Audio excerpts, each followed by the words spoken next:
So in the previous video we ended with discussing example 8a. Okay, that was fx equals 3x minus 2. Continuing with the example, we have example 8b. Okay, in example 8b we are given gx is equal to x square. Gx is equal to x square, and the domain is x is a member of R, comma minus 5 is less than or equal to x, which is less than or equal to 5. Okay, and the question is to find again the range for this function, and also to describe whether the function is one-to-one or many to one. So let's draw a graph. Notice that this is a continuous domain. Okay, so let's draw a graph. Okay, and if you draw the graph between minus 5 to 5, this is going to be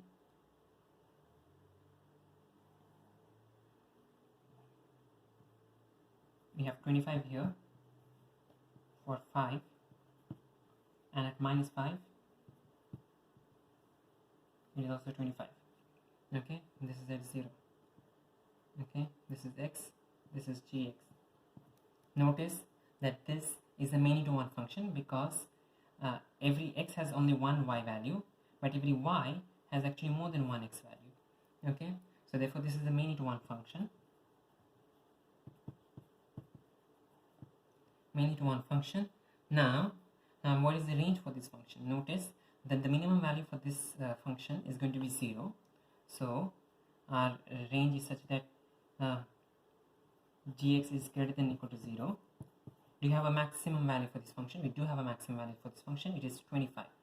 So writing this, let's reverse this out. So it is, the range is going to be 0 is less than or equal to gx, which is less than or equal to 25.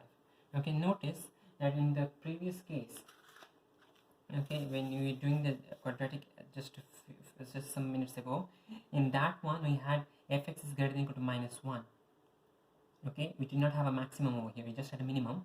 We did not have a maximum because in that case our range was all real values of x, all real values for x. Okay, the domain was all real numbers. Over here our domain was restricted. Okay, our domain was restricted. It is still a function because every value in the domain still has an output. So restricting a domain does not make this, does not invalidate this as a function. But our range got restricted too. Okay, because of the restriction in the domain. So an important point to note down is that if your range, if your domain is going to affect your range. Okay. Now in example 8c, we have hx is equal to 1 by x, and your domain is such that x is a member of R, comma 0 is less than x, which is less than or equal to 3. Okay, 0 is less than x, which is less than or equal to 3. Okay, so the graph for this function is going to be such.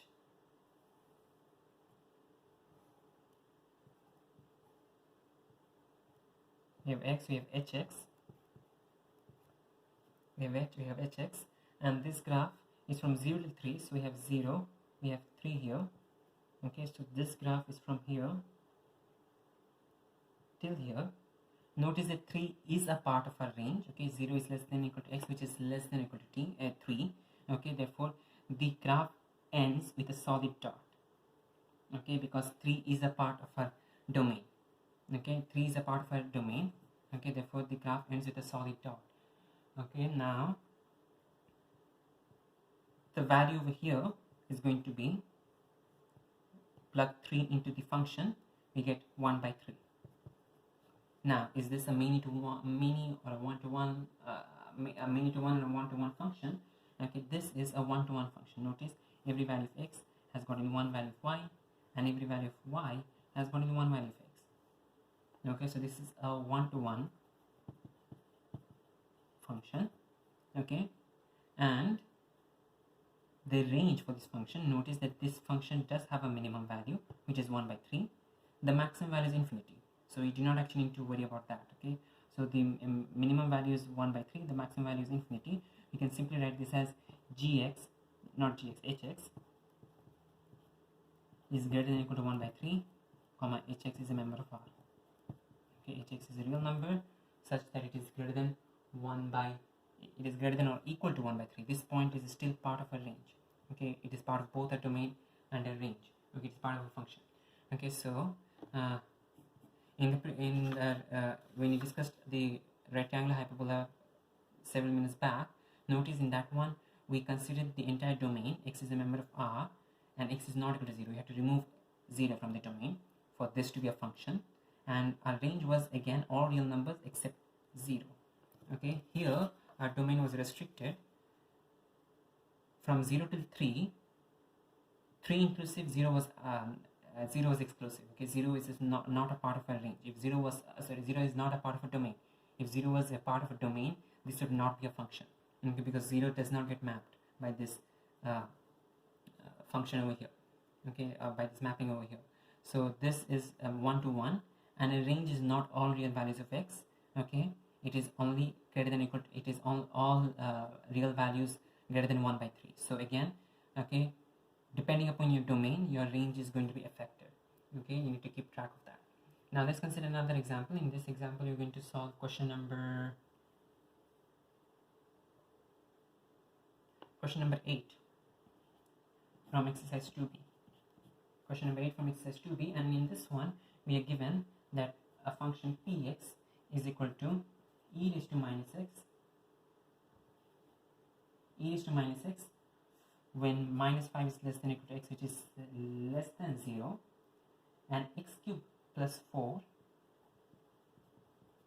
when 0 is less than or equal to x, which is less than or equal to 4. Okay, notice that this function has got two parts. Okay, when it is less than 0, when x is less than 0, we have this part e raised to minus x, and when it is greater than 0 and less than 4, we have this part. Okay, so since we have two separate pieces, okay, this is referred to as a piecewise defined function. So this is a piecewise defined function, or piecewise function for short. Okay, because it has got several pieces to it. Okay, this function has two pieces, but a function can have more than two pieces. It does not matter, as long as it satisfies our first two criteria.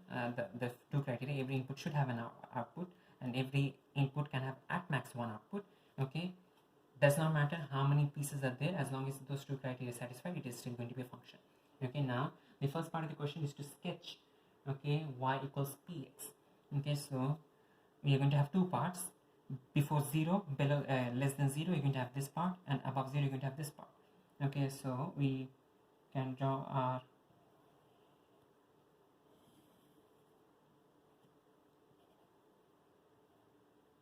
y is equal to px, and this is x. Okay, below less than 0, we have e raised to minus x, and that becomes e raised to minus x is going to cross at 1, so this is 1,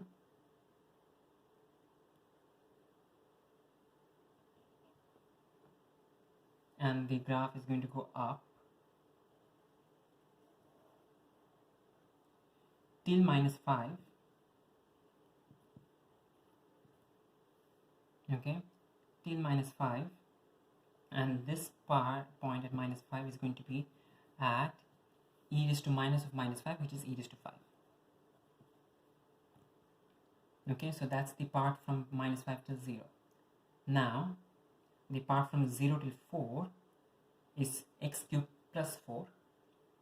Okay, so when x equals 0, this function gives you 4, so it starts from 4,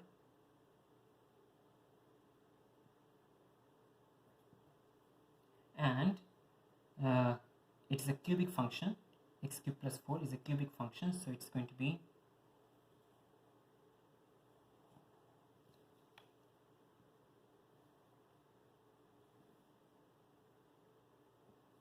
okay, and it ends at 4. At 4, the value is going to be 4 cubed plus 4, that is 68. Now we might be making some issues, we might be making some errors with the scale. Let's compare e raised to 5 and 68. E raised to 5 is definitely greater than 6. E raised to 5 is, I'm guessing, greater than 68. E raised to 5 is greater than 68, so we do need to redraw this graph. This graph is not correct to scale.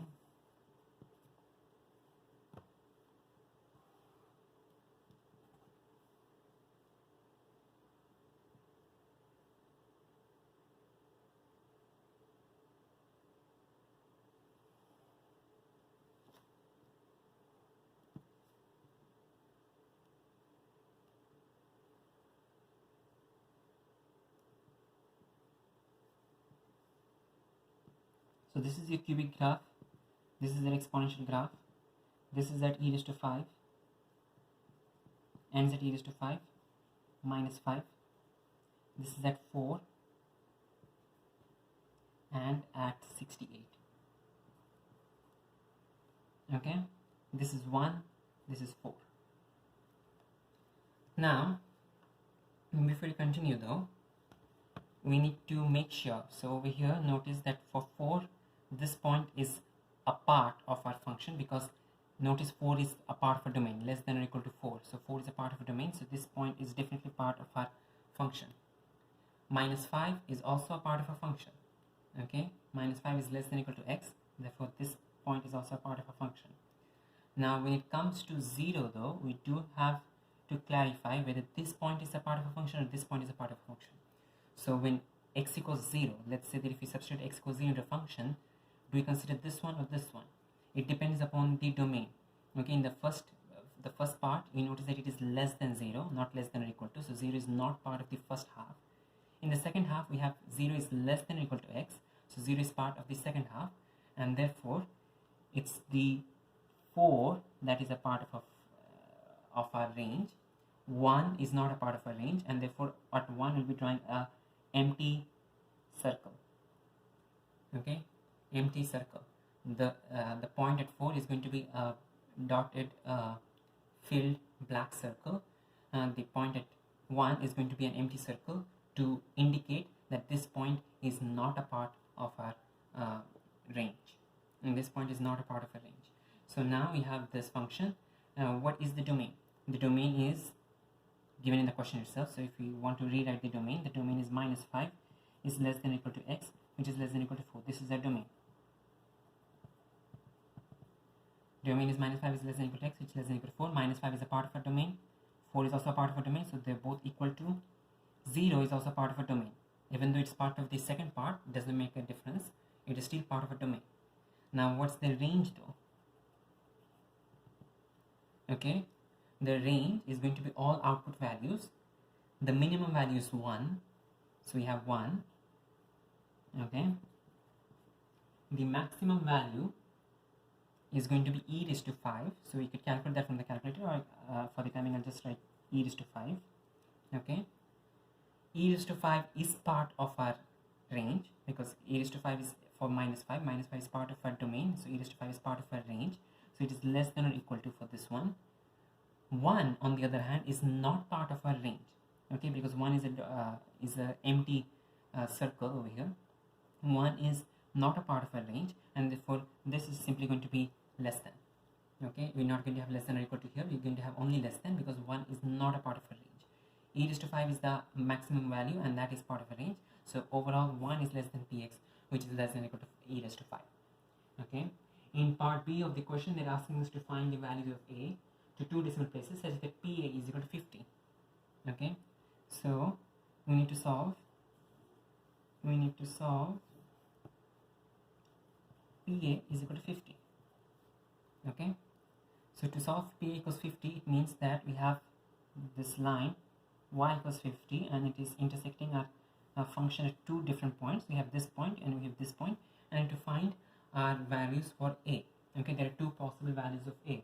Okay, so for this one, for the intersection with the second part of the function, okay, the cubic part of the function, we have PA, substitute a into the second part of the function, you get a cube plus 4 is equal to 50.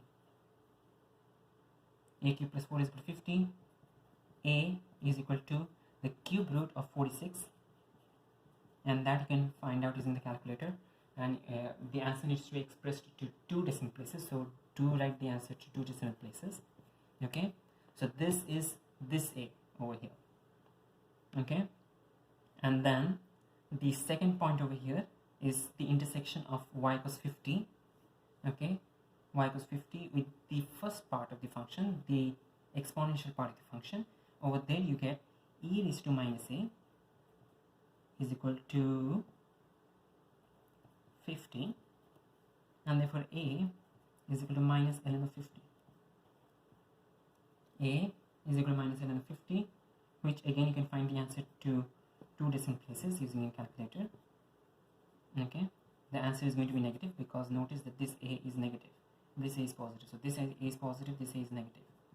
Okay, so again repeating what we did, we have, if we have more than one piece of the function, in that case usually such kind of functions are usually referred to as piecewise defined functions.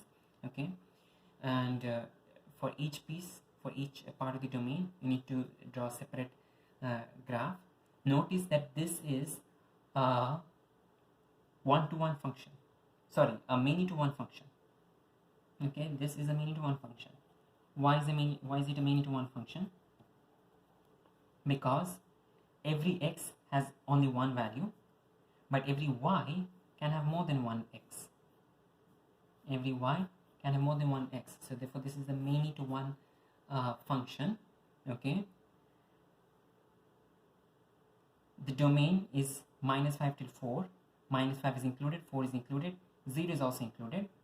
Okay, 0 is part of the second function. Therefore for the second graph, for the function for the second graph, we have this dotted black circle, but for the first function, which 0 was not a part of, we have this empty white dot. Okay, the range, again, the minimum value is 1, the maximum value is e raised to 5. E raised to 5 is in the range, therefore this is less than or equal to. 1 is not part of the range, therefore this is simply less than. Okay, and in the second part of the question, you try to solve p equals 50. Okay, so p equals 50 means that y equals 50, the intersections of y equals 50 with the function, and you can have two different answers. So solve for both of them